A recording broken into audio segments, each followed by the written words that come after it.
पिछले साल आप लोगों ने दिल्ली के अंदर जो एक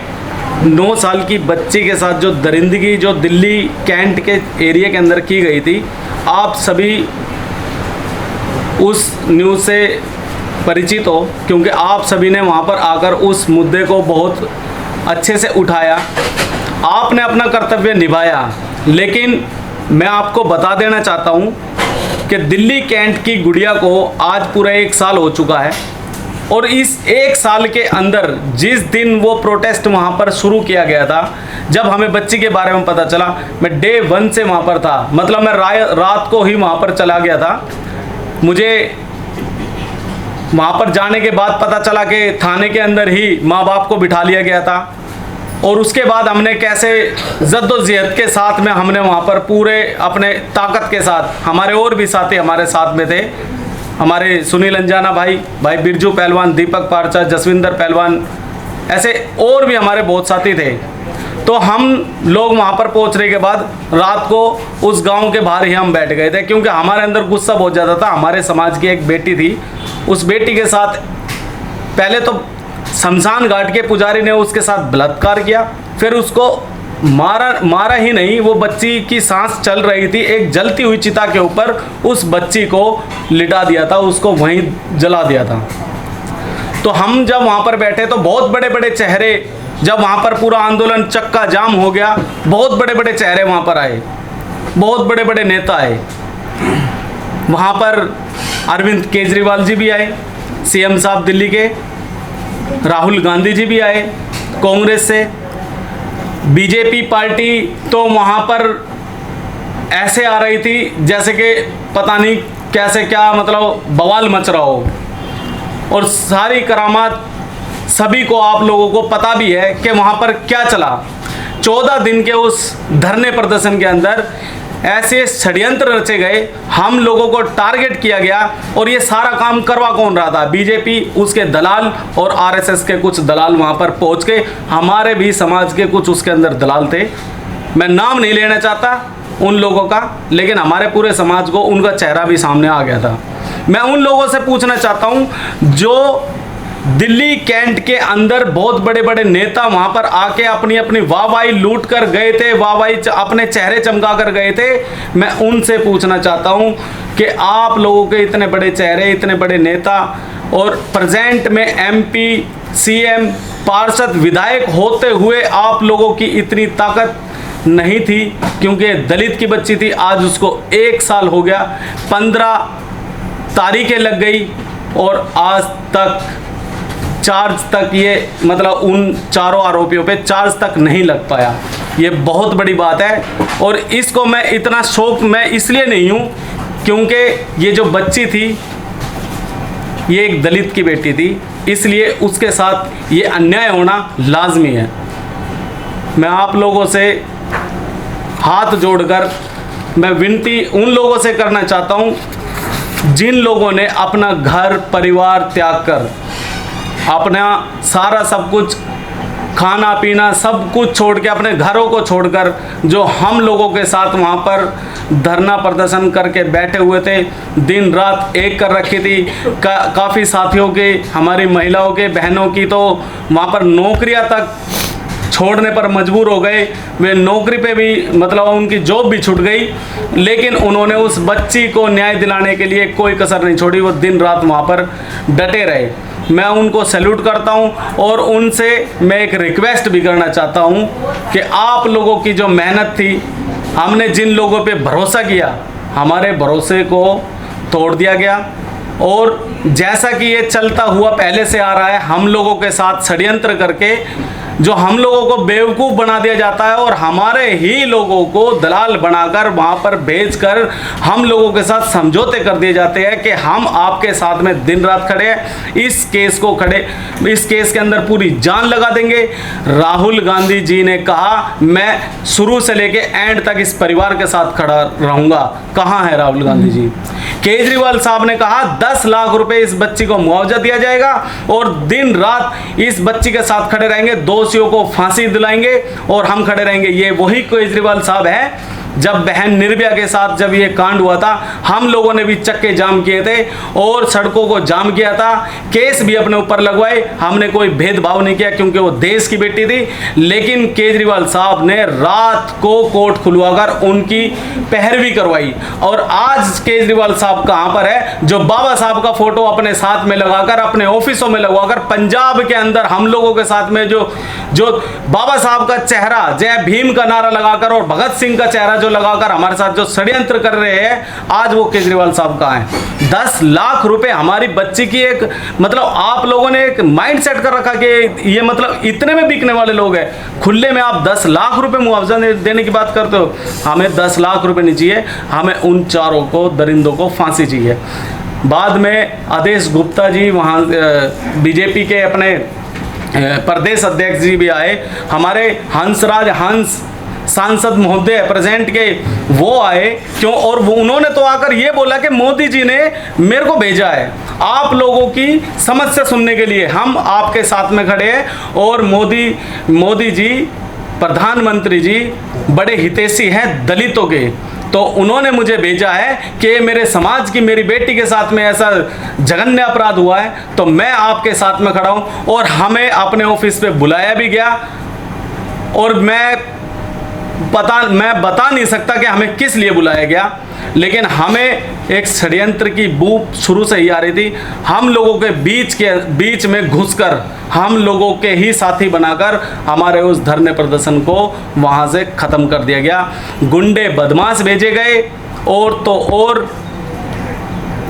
हम जिन्हें सुबह उठकर ये सोचते हैं कि इनका चेहरा देख लिया और हमें मतलब हमारा पूरा दिन अच्छा जाएगा, जो भी हमारे एक सोसाइटी के एक हिस्सा है, जिन्हें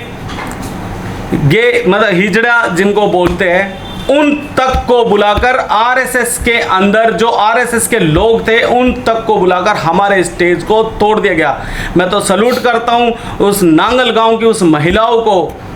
जिन्होंने आकर हमें बचाया और वहां पर खड़ी हुई और उन्होंने बोला कि हम इन बच्चों के साथ खड़े। हमने वहां पर क्या क्या नहीं झेला, हमारी तबीयत वहां पर खराब हुई, हमने अपने बच्चे, अपना घर परिवार सब कुछ त्याग कर वहां पर खड़े हुए थे, लेकिन हमारे उस आंदोलन को वहां से खत्म करके अपनी मंशा, जो बीजेपी आरएसएस जो शुरू से है हमारे दलितों के साथ में, बच्चियों के साथ में, और जो हमारे समाज के जो युवा साथी और जो हमारे समाज के साथ में जो मारने पीटने का जो काम, जो सह गुंडे बदमाशों से जो सह दी जाती है, वो भी काम इस दिल्ली कैंट में किया गया। दिल्ली कैंट के अंदर जो ये हुआ, अब 1 साल इस बच्चे को हो गया है। मैं गुड़गांव में रहता हूँ और गुड़गांव से मैं पैदल मार्च दिल्ली तक आऊँगा, और चलो दिल्ली का नारा लगाते हुए बाबा साहब ने जो संविधान दिया उस संविधान पर भरोसा करते हुए इस बच्ची को न्याय दिलाने के लिए हमने एडवोकेट महमूद प्राचा सर से भी काफ़ी, इन्होंने वहाँ पर आकर हमारी मजबूती बढ़ाई, हमारी ताकत जो और दुगनी करी। लेकिन जिस दिन वहाँ पर सर आए उसके बाद हम लोगों को टारगेट करना शुरू कर दिया। मैं अकेला घूम नहीं सकता था, मैं इधर उधर जाना, मतलब मेरी जान को इतना खतरा हो गया था कि ये बंदा यहाँ पर नहीं आना चाहिए। ऐसा क्या हुआ ऐसा, क्योंकि प्राचा सर सच्चाई की लड़ाई लड़ते हैं और हमारे दलितों के हितैषी है, और जो भी हमारी बहन बेटियों के साथ में जितने भी जो भी कुछ भी ये गलत होते हैं उनके फ्री ऑफ कॉस्ट केस लड़ते हैं, और जो कि अभी भी हमारे केस जो है काफ़ी प्राचा सर देख रहे हैं और उनको न्याय तक हम पहुंच भी चुके हैं। लेकिन दिल्ली कैंट के अंदर जो हुआ, 5 अगस्त को गुड़गांव से पैदल मार्च दिल्ली तक आया जाएगा, और मेरी सभी साथियों से एक अपील है, मेरे पूरे देश से मैं एक हाथ जोड़कर विनती करना चाहता हूं, उस माँ से हाथ जोड़ के विनती करना चाहता हूं, उस बहन से विनती करना चाहता हूं कि आप लोग अगर इस बच्ची को ये मानते हो कि ये देश की बेटी थी और ये भी किसी माँ की एक बच्ची है, किसी की बहन थी, किसी बाप की बेटी थी, तो इस बच्ची को न्याय दिलाने के लिए हमें आप लोगों का सहयोग बहुत ज़रूरी है। और सभी जितने भी आंदोलनकारी हमारे उस प्रोटेस्ट में आए थे, उस धरने प्रदर्शन में आकर उन्होंने हमें मजबूती दी। मैं उनसे भी एक बात कहना चाहता हूं कि आप अपनी अपनी जगह पर इस बच्ची को श्रद्धांजलि दें, कैंडल मार्च निकाले और 5 अगस्त को दिल्ली आने के बाद हम पीसफुली, शांति से इस बच्ची को न्याय दिलाने के लिए एक छोटी सी मुहिम चला रहे हैं। उस मुहिम में हमें आप लोगों का साथ चाहिए, सहयोग चाहिए। इसीलिए मैं आज आपके पास में एक हाथ जोड़ के विनती करने आया हूँ। बाकी आप लोगों पर मुझे पूरा भरोसा है और अपने कानून पे, अपने संविधान पे पूरा भरोसा है। एससी कमीशन हमारा ब्रह्मास्त्र कहने वाला भी वहाँ पर मौजूद था और आया था, खुद दूसरे दिन एससी कमीशन वहाँ पर आया और हमें बड़ी खुशी हुई। हमें लगा कि हाँ, हमारे जो ब्रह्मास्त्र एससी कमीशन है वो वहाँ पर आया और उस बच्ची को कंपनसेशन के लिए जो भी उन्होंने पुलिस की जो हरकत थी, पुलिस ने SC/ST एक्ट नहीं लगाया था, जबकि शुरू से उनको पता था कि वाल्मीकि समाज की बच्ची है। एससी कमीशन ने आगे खुद वहाँ पर एक्ट लगाया था। तो एससी कमीशन की भी पूरी जिम्मेदारी अभी तक बनती है, जो भी उन्होंने इस केस में किया। और आगे का जो वो है मैंने बता दिया आपको। बाकी अच्छा, मैं तो, अगर आपके पास कोई सवाल है आप पूछ सकते हैं, लेकिन इस समय सबसे पहली बात, एक महिला होने के नाते और जिस समाज से, जिस डिप्रेस क्लास से मैं आती हूँ,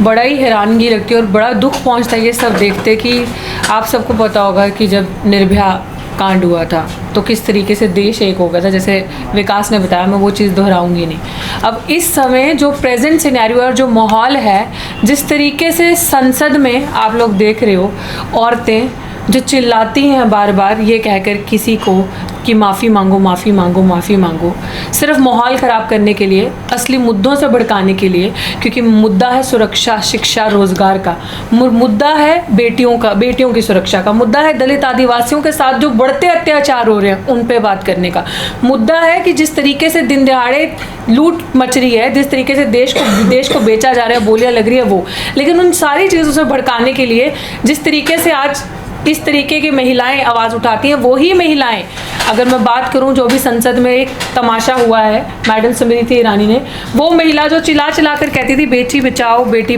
पढ़ाओ, बेटी बचाओ, वो चुप है हाथरस पे, वो चुप है दिल्ली नांगल पे, दिल्ली कैंट की जो घटना हुई वो चुप है महिला। आपने देखा होगा कि उन्होंने कुछ नहीं बोला जब दलितों की बच्चियों के साथ रेप होता है या शोषण होता है, आए दिन हाथ से सामने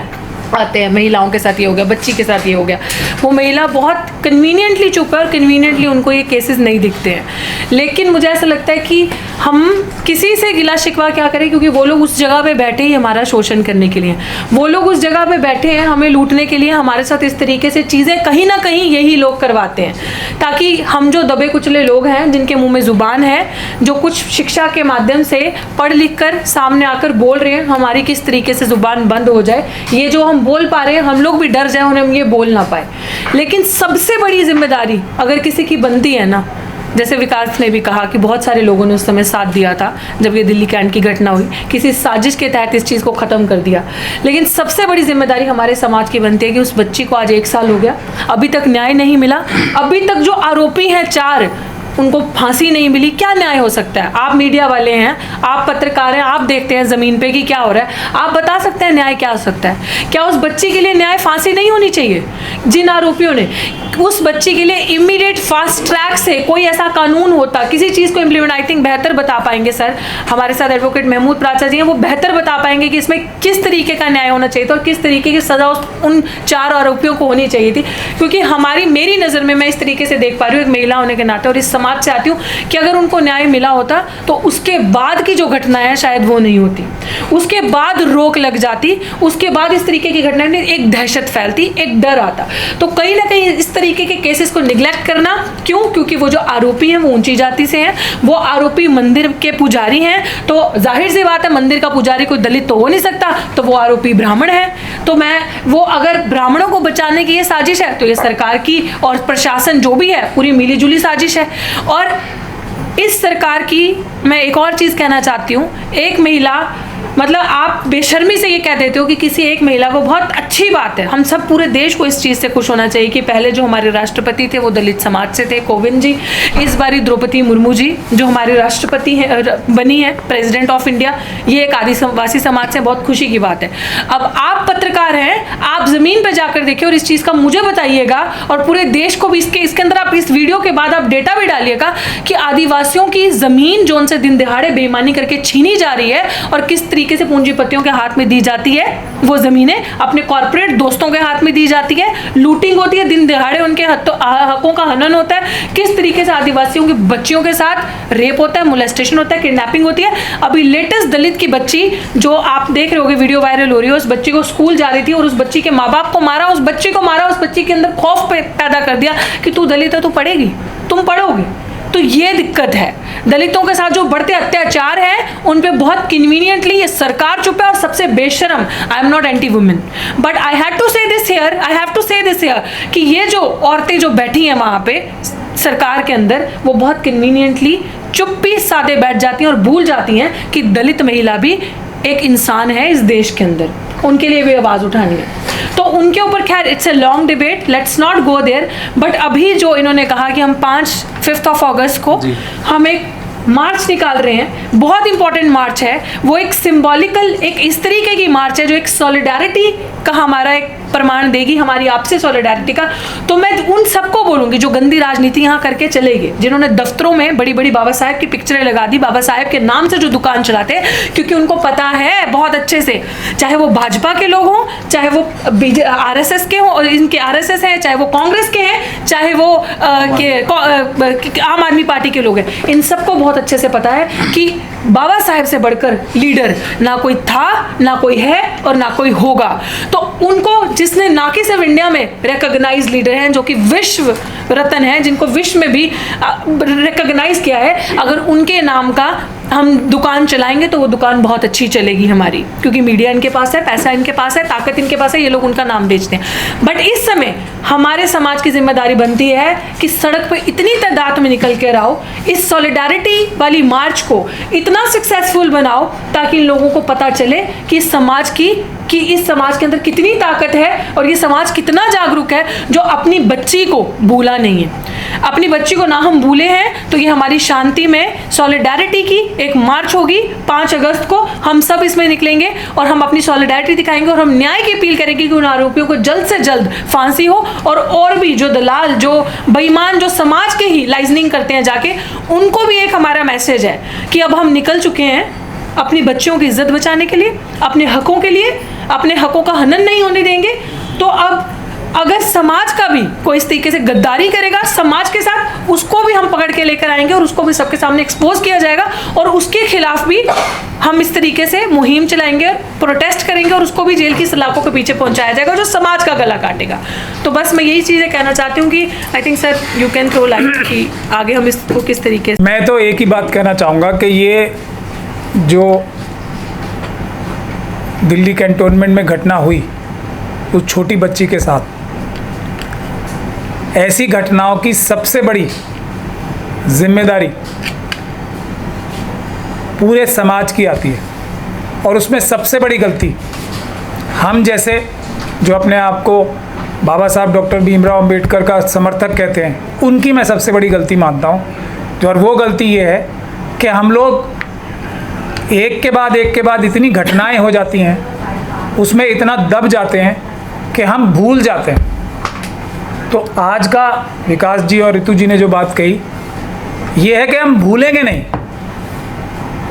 हम दिल्ली कैंट की उस बच्ची को भूले नहीं हैं, नहीं भूलेंगे। ये गुजारिश करने हम पूरे देश के अम्बेडकरवादियों से आए हैं, ख़ास तौर पर अम्बेडकरवादी SC ST OBC माइनॉरिटी और महिलाओं से गुजारिश करने हम आए हैं कि उस बच्ची की आत्मा को ये कम से कम हौसला रहे कि देश के अम्बेडकरवादी कम से कम नहीं भूलेंगे उसको जब तक न्याय नहीं मिलेगा। ये न्याय नहीं है कि आज 1 साल हो गया, जबकि 1 साल से बहुत पहले ये ट्रायल ख़त्म हो जाना चाहिए था। SC ST एक्ट ये कानून कहता है हमारे देश का, उस स्पेशल कोर्ट का क्या फ़ायदा है जो इसका केस डिसाइड नहीं कर पाया? तो ये स्पेशल कोर्ट जो हमारे कानून में लिखा है, ये तो एक छलावा ही हो गया ना। नाम स्पेशल कोर्ट है लेकिन काम तो बहुत ही स्लो है। 15 तारीख पड़ चुकी है, चार्ज तक अभी नहीं फ्रेम हुआ है, ऐसा इंटरनेट पे दिखा रहा है, वेबसाइट पे दिखा रहा है। तो ये पहली चीज़ तो ये है। और इसमें सबसे बड़ी कमी हम सब लोगों की है कि हम लोग किसी एक मुद्दे को पकड़ते हैं, उसके बाद छोड़ देते हैं, उसको फॉलो अप नहीं करते। तो हमें आज ये प्रण करना है सबको कि 5 तारीख को, विकास जी ने तो कहा ही, वो एक संवेदना भी दिखाना चाहते हैं हम कि हम लोग कितने आहत हैं। जो जो व्यक्ति उस समय 1 साल पहले जुड़ा था, उससे हम गुजारिश करना चाहते हैं कि वो दोबारा अपने अपने क्षेत्रों में कैंडल मार्च निकालें और उस बच्ची की आत्मा की शांति के लिए अपने अपने मन से, जिस भी धर्म को मानते हैं या जो लोग धर्म को नहीं भी मानते, अपनी सच्ची आस्था से उस बच्ची की आत्मा की शांति के लिए प्रार्थना करें। और सबसे बड़ी उसके लिए हमारी श्रद्धांजलि ये होगी कि हम उसको न्याय दिला पाएँ, जो असली न्याय हो, उसके जो दोषी हैं उनको फांसी की सज़ा दिलवा पाएँ। तो इसके लिए हम लोग ये गुजारिश करते हैं सबसे कि कैंडल मार्च निकालें और भूलें नहीं, जब तक, जैसा एक भारत के संविधान में बाबा साहब डॉक्टर भीमराव अंबेडकर ने जो संविधान की रूह कही जाती है, आर्टिकल 14 धारा 14 जो है, वो बराबरी की ट्रीटमेंट, जो ट्रीटमेंट निर्भया के परिवार को मिली थी या निर्भया के लिए थी हमारे पूरे देश की, वही ट्रीटमेंट इस बच्ची के साथ, हाथरस की बच्ची के साथ और दूसरी बच्चियों के साथ वही ट्रीटमेंट मिलनी चाहिए। नहीं तो हम संविधान के साथ भी हम लोग धोखा कर रहे हैं। तो हमें भूलना नहीं है, इसीलिए इस बात को हम यहाँ से दोबारा उस तार को पकड़ें और कम से कम आने वाले 6 महीने में ये ट्रायल ख़त्म होना चाहिए, उनको फांसी होनी चाहिए, निष्पक्ष रूप से ट्रायल होके जो उनकी सज़ा बनती है फांसी की, वो उनको मिलनी चाहिए। इसके लिए एक मुहिम शुरू की जाए। और एससी कमीशन का भी विकास जी ने धन्यवाद भी किया, लेकिन मैं यहाँ थोड़ा इसमें, क्योंकि कानून का थोड़ा जानकार हूँ, थोड़ा स्टूडेंट हूँ, विद्यार्थी हूँ कानून का, तो मैं ये कहना चाहता हूँ कि एससी कमीशन को, एसटी कमीशन को, ये दोनों संविधान से डायरेक्ट बनाए गए थे। उसके बाद ओबीसी कमीशन भी संविधान से ताकत लेके आता है। ये 3 कमीशन ऐसे हैं जिसको पावर और ताकत सीधी संविधान से मिलती है और बहुत ज़्यादा ताकतवर कमीशन है। तो इनकी जिम्मेदारी भी बनती है कि कम से कम जिस काम के लिए ये कमीशंस बाबा साहब डॉक्टर भीमराव अंबेडकर ने स्वयं सोचे थे, वो काम करें, इन केसेस में न्याय दिलाएं। उनका अपना स्वयं का कानून भी ये कहता है कि जब किसी केस में चार्जशीट दाखिल हो जाती है, किसी जगह भी एट्रॉसिटी होती है, तो उसमें कमीशन को पूरी निगरानी पहले दिन से करनी है। उसका मैं आप लोगों को एक कागज़ भी दिखा देता हूँ जो इनके स्वयं के रूल हैं, 7.5 इंक्वायरी इनटू एट्रॉसिटीज़ केस।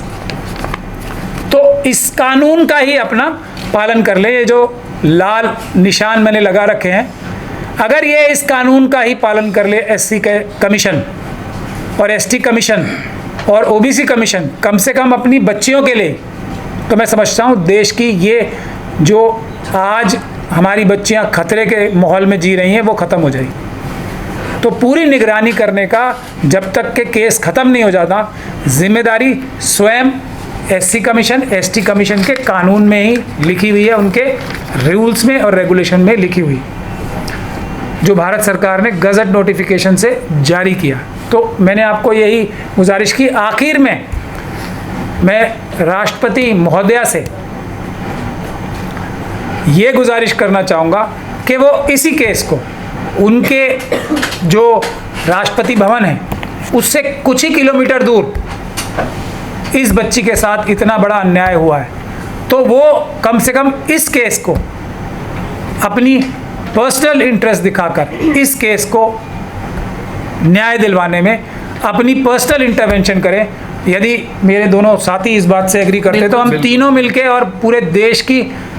सभी अम्बेडकराइट्स की तरफ से ये गुजारिश राष्ट्रपति महोदया से करना चाहते हैं कि ये उनके घर से, राष्ट्रपति भवन से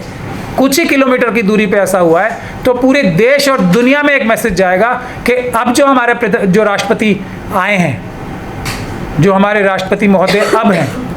वो अपने देश की बच्चियों के लिए पूरी नज़र रखेंगे उस पे एक पे, और किसी भी हालत में उनके साथ ऐसा अत्याचार नहीं होंगे। तो पूरी दुनिया में ये एक मैसेज जाएगा। और ये जो हमारी राष्ट्रपति अभी चुनी गई हैं, ये इतनी पावरफुल राष्ट्रपति हैं कि इनको किसी ने रहम करके नहीं बनाया है। इनको तो हालात ने, जो अम्बेडकरवादी मूवमेंट चल रहे हैं, उस मजबूरी में आके बनाना पड़ा है। तो इतनी पावरफुल राष्ट्रपति जी हैं हमारी। ये किसी के दबाव में नहीं है, किसी के रहमो करम से या किसी के कहने से नहीं बनी है। अगर इनके अलावा किसी और को राष्ट्रपति का कैंडिडेट बनाया जाता तो वो 100% हार जाता। कोई इसमें शक और शुबे की गुंजाइश नहीं है, वो 100% हार जाता। देखिए मार्जिन कितना कम है। यशवंत सिन्हा जी तो एक अपर कास्ट से आते हैं, फिर भी इतनी बड़ी टक्कर दी। और इनके लिए तो सबने, जो बीजेपी और आरएसएस से लोग नफरत भी करते हैं, जो शक्ल नहीं देखना चाहते, उन्होंने भी इन्हें वोट दिए हैं। तो ये इतनी पावरफुल हमारी महिला राष्ट्रपति बनी है। और मैं ये गुजारिश करना चाहता हूँ कि इस बच्ची को, जो उनके घर के पास ही है, उसको न्याय दिलाने में वो अपना पर्सनल इंटरेस्ट लें, अपना ज़ाती इंटरेस्ट लेके इसमें न्याय दिलवाएं। बहुत बहुत शुक्रिया। मिलत टाइम्स को आपकी ज़रूरत है, हमारी आप माली मदद करें।